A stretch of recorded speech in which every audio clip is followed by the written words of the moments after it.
Hello ಎಲ್ರಿಗೂ ನಮಸ್ಕಾರ, ಹಾಗೆಯೇ ಶುಭೋದಯ. ಇವತ್ತಿನಿಂದ India versus South Africa ODI series start ಆಗ್ತಾ ಇದೆ. ಅದ್ಭುತವಾಗಿರುತ್ತೆ ಖಂಡಿತವಾಗ್ಲೂ ಈ ಸೀರೀಸು. ಇಂಡಿಯಾ ಮತ್ತು ಸೌತ್ ಆಫ್ರಿಕಾ ODI ಸೀರೀಸ್ ಆದಾಗಲೆಲ್ಲ ಸೀರೀಸ್ ಮಾತ್ರ ಎಕ್ಸೈಟಿಂಗ್ ಆಗಿರುತ್ತೆ ಖಂಡಿತವಾಗ್ಲೂ. ಸೊ ಸೌತ್ ಆಫ್ರಿಕಾನೇ ಡಾಮಿನೇಟ್ ಮಾಡಿದ್ದಾರೆ ಥ್ರೂ ಔಟ್ ಆಗಿ ಕನ್ಸಿಡರ್ ಮಾಡಬೇಕು ಅಂತ ಹೇಳಿದ್ರೆ ODI ಸರಣಿಗಳಲ್ಲಿ. ಸೊ ಹಾಗಾಗಿ ಒಳ್ಳೆ ಕಾಂಪಿಟೇಷನ್ ಅಂತೂ ಪಕ್ಕ ಇರುತ್ತೆ. ಸೊ ಇವತ್ತು ರಾಂಚಿಯಲ್ಲಿ ಮೊದಲನೇ ODI ಸ್ಟಾರ್ಟ್ ಆಗ್ತಾಯಿದೆ. ಈ ಮ್ಯಾಚ್ನ ಕುರಿತಾದ ಸಣ್ಣದಾಗಿರುವಂತಹ ಪ್ರಿವ್ಯೂವನ್ನು ನೋಡೋಣ ಈ ವಿಡಿಯೋದಲ್ಲಿ. ಅದಕ್ಕೂ ಮೊದಲು ಚಾನಲ್ಗೆ ದಯವಿಟ್ಟು ಸಬ್ಸ್ಕ್ರೈಬ್ ಮಾಡ್ಕೊಳ್ಳಿ. ಬನ್ನಿ ವಿಡಿಯೋನ ಪಟ ಅಂತ ಸ್ಟಾರ್ಟ್ ಮಾಡೋಣ. ಸೊ ಇವತ್ತು ರಾಂಚಿಯಲ್ಲಿ ಮೊದಲ ODI ಪಂದ್ಯ ಸ್ಟಾರ್ಟ್ ಆಗ್ತಾಯಿದೆ.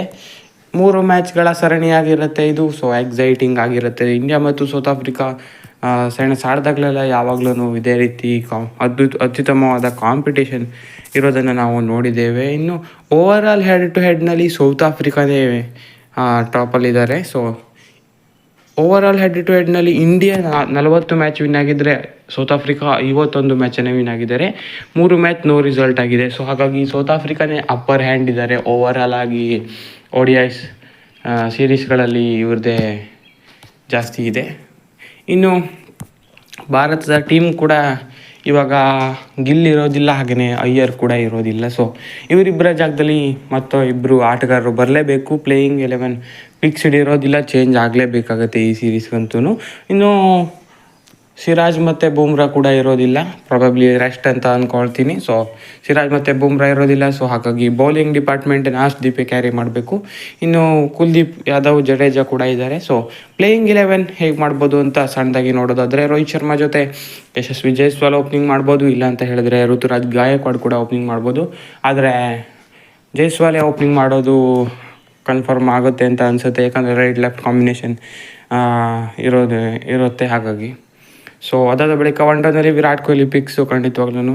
ನಂಬರ್ 4ನಲ್ಲಿ ಅಯ್ಯರ್ ಅವರ ಜಾಗದಲ್ಲಿ ಋತುರಾಜ್ ಗಾಯಕ್ವಾಡ್ ಅವ್ರನ್ನ ಆಡಿಸ್ಬೋದು. ಸೊ ಹಾಗಾಗಿ ಋತುರಾಜ್ ಗಾಯಕ್ವಾಡ್ ಇರ್ಬೋದು. ಇನ್ನು ಅದಾದ ಬಳಿಕ ನಿತೀಶ್ ಕುಮಾರ್ ರೆಡ್ಡಿ, KL ರಾಹುಲ್, ರವೀಂದ್ರ ಜಡೇಜಾ ಇರ್ಬೋದು. ಸೊ ರವೀಂದ್ರ ಜಡೇಜಾನ ಬೇಕಾದರೆ ನಂಬರ್ 5 ಕೂಡ ಆಡ್ಸ್ಕೊಬೋದು ಇನ್ ಕೇಸ್ ಏನಾದರೂ ರೈಟ್ ಲೆಫ್ಟ್ ಬೇಕು ಅಂತ ಹೇಳಿದ್ರೆ. ಸೊ ಗಂಭೀರ್ ಅವರು ಅದೇ ರೀತಿ ಮಾಡ್ತಾ ಇದ್ದಾರೆ. ಸೊ ಹಾಗಾಗಿ ಅದೇ ರೀತಿ ಮಾಡ್ಬೋದು. KL ರಾಹುಲ್ ಅವರು ನಂಬರ್ 5ಇಂದ ನಂಬರ್ 6ಗೆ ಮೂವ್ ಆಗಿದ್ದಾರೆ.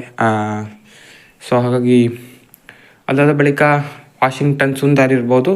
ಹರ್ಷಿತ್ ರಾಣಾ, ಕುಲ್ದೀಪ್ ಯಾದವ್ ಮತ್ತು ಆರ್ಶ್ದೀಪ್ ಸಿಂಗ್ ಇರ್ತಾರೆ. ಸೊ ಈ ಥರ ಇರ್ಬೋದು ಅಂತ ಅನಿಸ್ತಾ ಇದೆ. ಇಬ್ಬರು ಜೆನ್ಯೂನ್ ಫಾಸ್ಟ್ ಬೌಲರ್ಸ್ ಆದರೆ ನಿತೀಶ್ ಕುಮಾರ್ ರೆಡ್ಡಿ ಬ್ಯಾಟಿಂಗ್ ಆಲ್ರೌಂಡರ್ ಆಗಿ ಆಡ್ತಾರೆ. ಇನ್ನು ಜಡೇಜಾ ಮತ್ತು ಸುಂದರ್ ಸ್ಪಿನ್ ಇರುತ್ತೆ. ಸೊ ಕುಲ್ದೀಪ್ ಕೂಡ ಇದ್ದಾರೆ. ಸೊ ಹಾಗಾಗಿ ಈ ಟೀಮ್ ಹೋಗ್ಬೋದು ಇಂಡಿಯಾ. ಸೌತ್ ಆಫ್ರಿಕಾ ಕೂಡ ಅದೇ ಲೆವೆಲಲ್ಲಿ ಸ್ಟ್ರಾಂಗ್ ಆಗಿದ್ದಾರೆ. ಕ್ವಿಂಟನ್ ಡಿಕಾಕ್ ಬ್ಯಾಕ್ ಆಗಿರೋದು ಒಳ್ಳೆ ಖುಷಿ ಕೊಟ್ಟಿರುತ್ತೆ. ಹಾಗೆಯೇ ಒಂದು ಸೀರೀಸ್ ಕೂಡ ಚೆನ್ನಾಗಿ ಆಡಿದ್ದಾರೆ ಬ್ಯಾಕ್ ಆದಮೇಲೆ. ಕ್ವಿಂಟನ್ ಡಿಕಾಕ್ ಜೊತೆ ಮಾರ್ಕ್ರಮ್ ಓಪನಿಂಗ್ ಮಾಡಿದ್ರೆ ರಿಕಾಲ್ಟನ್ ಅವರು 1 ಡೌನೇ ಹೋಗಬೇಕಾಗುತ್ತೆ ಖಂಡಿತವಾಗ್ಲೂ. ಯಾಕಂದರೆ ಇಲ್ಲಾಂದರೆ ಮಾರ್ಕ್ರಮ್ ಹೋಗ್ಬೋದು 1 ಡೌನು. ಸೊ 3 ಆಡಬೇಕು ಅಂತ ಹೇಳಿದ್ರೆ ಒಬ್ಬರು ಓಪನಿಂಗ್ ಪೊಸಿಷನನ್ನು ಬಿಟ್ಕೊಡ್ಲೇಬೇಕಾಗುತ್ತೆ ಸೌತ್ ಆಫ್ರಿಕಾ ಕಡೆ. ಸೊ ಏನು ಮಾಡ್ತಾರೋ ಅವ್ರಿಗೆ ಬಿಟ್ಟಿದ್ದು. ಇನ್ನು ಅದಾದ ಬಳಿಕ ಟೆಂಬಾ ಬೌನ್ ಕ್ಯಾಪ್ಟನ್ಸಿ ಅದ್ಭುತವಾಗಿ ಮಾಡ್ತಾರೆ. ಇನ್ನು ಮ್ಯಾಥ್ಯೂ ಬ್ರೆಡ್ಸ್ಕಿ ಅತ್ಯುತ್ತಮವಾದ ODI ರೆಕಾರ್ಡ್ ಇದೆ ಅವ್ರದ್ದು ಕೂಡ. ಡೆವಾಲ್ಡ್ ಬ್ರೇವಿಸ್ ತಾನೇ ಬಂದಿದ್ದಾರೆ, ಹಾಗೂ ಸ್ಟ್ರೋಕ್ಗೆ ಹೆಸರುವಾಸಿಯವರು, ಅವರು ಕೂಡ ಚೆನ್ನಾಗಿ ಆಡ್ಬೋದು.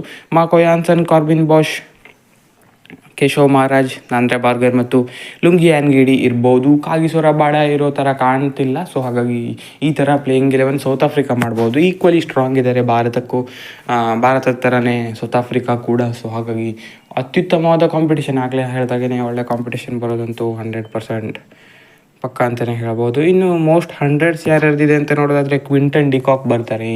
ಆ ಒಂದು ಸೀರೀಸ್ನಲ್ಲಿ 3 ಮ್ಯಾಚ್ಗೆ 3 ಮ್ಯಾಚು 100 ಹೊಡೆದಿದ್ರು ಅವ್ರದ್ದು ಈಗಲೂ ನೆನಪಿದೆ. ಸೊ ಹಾಗಾಗಿ ಕ್ವಿಂಟನ್ ಡಿಕಾಕ್ ಮತ್ತೊಮ್ಮೆ ಥ್ರೆಟ್ ಆಗ್ಬೋದು ಭಾರತ ತಂಡಕ್ಕೆ. ಇನ್ನು ವಿರಾಟ್ ಕೊಹ್ಲಿ ಅವ್ರದ್ದು ಕೂಡ 5 ಸೆಂಚುರಿ ಇದೆ, ಅದು ಕೂಡ ನೆನಪಿದೆ. ಸೊ 2018ರಲ್ಲಿ ಸೀರೀಸು ವಿರಾಟ್ ಕೊಹ್ಲಿಗೂ ಕೂಡ ಚೆನ್ನಾಗಿತ್ತು. ಕ್ವಿಂಟನ್ ಡಿಕಾಕ್ ಕೂಡ ಇಂಡಿಯಾಕ್ಕೆ ಬಂದಾಗ 3 ಮ್ಯಾಚ್ ಸೀರೀಸಲ್ಲಿ 3ಕ್ಕೂ 3 100 ಹೊಡೆದಿದ್ರು. ಸೊ ಅದು ಕೂಡ ಚೆನ್ನಾಗಿ ಜ್ಞಾಪಕ ಇದೆ. ಸೊ ಹಾಗಾಗಿ ಕ್ವಿಂಟನ್ ಡಿಕಾಕ್ ಈ ಮ್ಯಾಚ್ನ ಸ್ವಲ್ಪ ಥ್ರೆಟ್ ಆಗ್ಬೋದು ಸ್ಟಾರ್ಟಿಂಗ್ನಲ್ಲಿ. ಸೊ ನೋಡೋಣ ಏನಾಗುತ್ತೆ ಅಂತ. ಸೊ ಎಕ್ಸೈಟಿಂಗ್ ಸೀರೀಸ್ ಬರೋದಕ್ಕಿದೆ. ಸೊ ನಿಮ್ಮ ಪ್ರಕಾರ ಯಾರು ಗೆಲ್ಬೋದು ಈ ಮ್ಯಾಚನ್ನು ಅಂತ ಕಮೆಂಟ್ ಮಾಡಿದ್ರೆ. ಹೆಚ್ಚಿನ ವಿಡಿಯೋಗಾಗಿ ದಯವಿಟ್ಟು ಸಬ್ಸ್ಕ್ರೈಬ್ ಮಾಡಿ sports in Kannada. Thank you.